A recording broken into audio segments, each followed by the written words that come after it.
MH52 news. Bavdhan rescue centre संशयाच्या भोवऱ्यात, वन्यजीवांच्या सुरक्षेवर गंभीर प्रश्नचिन्ह.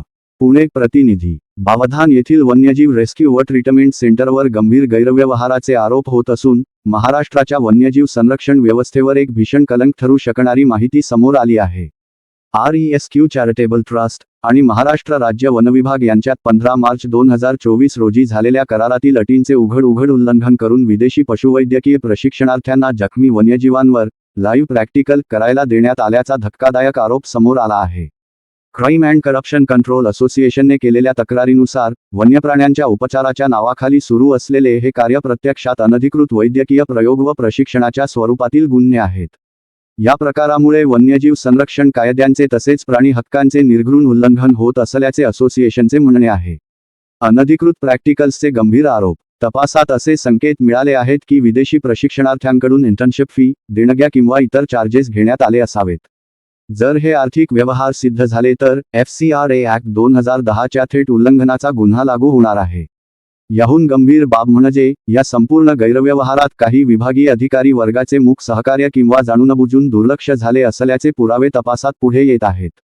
हे साधे दुर्लक्ष नसून कर्तव्यच्युती व संभाव्य संगनमताचा मामला असल्याचे असोसिएशनचे म्हणणे आहे.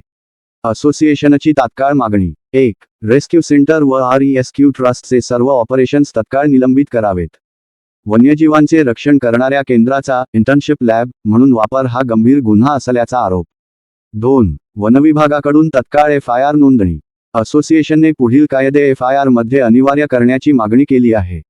वाईल्डलाईफ प्रोटेक्शन ॲक्ट 1972, कलम 9, 39, 49, 50, 51.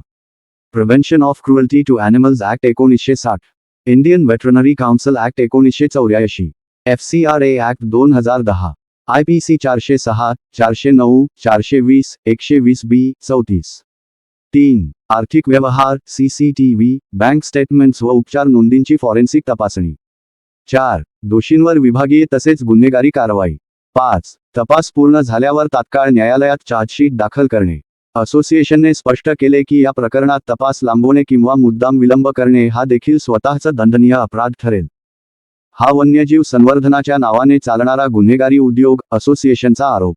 या संपूर्ण प्रकरणामुळे राज्यातील वनव्यवस्थापनावर मोठे प्रश्नचिन्ह निर्माण झाले आहे. वन्यजीवांचे रक्षण हे केवळ प्रशासकीय कार्य नसून संवैधानिक जबाबदारी असल्याचे क्राईम अँड करप्शन कंट्रोल असोसिएशनने स्पष्ट केले आहे.